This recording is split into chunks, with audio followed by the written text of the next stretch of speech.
السلام علیکم ورحمۃ اللہ وبرکاتہ۔ دوستان عزیز، آپ مرزا جیلمی کے فتنے سے بخوبی واقف ہوں گے، جو قرآن و سنت کی غلط تعویلات پیش کر کے عوام کو گمراہ کرنے کی کوشش کر رہا ہے۔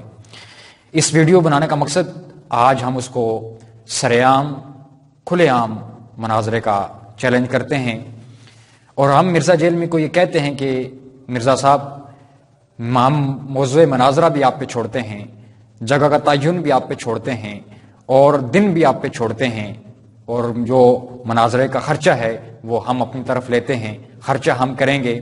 آپ میں اگر ہمت اور غیرت ہے تو آپ کو ضرور مناظرے کا چیلنج قبول کرنا چاہیے۔ ہم منتظر رہیں گے آپ کے جواب کا، آپ کے مناظرے کا چیلنج قبول کرنے کا ہمیں انتظار رہے گا۔ آپ کے اندر اگر علمی لیاقت ہے، اگر آپ اپنے آپ کو محقق مانتے ہیں تو آپ یقیناً اس مناظرے کے چیلنج کو قبول کریں گے۔ میں محمد رمضان رضا القادری منہاس آپ کو مناظرے کا چیلنج کرتا ہوں۔ آپ کے اندر غیرت ہے، آپ اس مناظرے کے چیلنج کو قبول کریں، اور پھر اس کے بعد انشاءاللہ دیکھیں گے کہ حق پہ کون ہے، اور اس کے بعد انشاءاللہ العزیز ہم آپ کا وہ پوسٹ مارٹم کریں گے کہ جو آپ کی آنے والی نسلیں انشاءاللہ یاد رکھیں گی، اور کبھی آپ عوام کو گمراہ کرنے کے دوبارہ نہیں سوچیں گے۔ ہم پھر کہتے ہیں کہ ہم مناظرے کا چیلنج کرتے ہیں، اور اگر آپ کے اندر غیرت ہے تو آپ اس چیلنج کو قبول کریں۔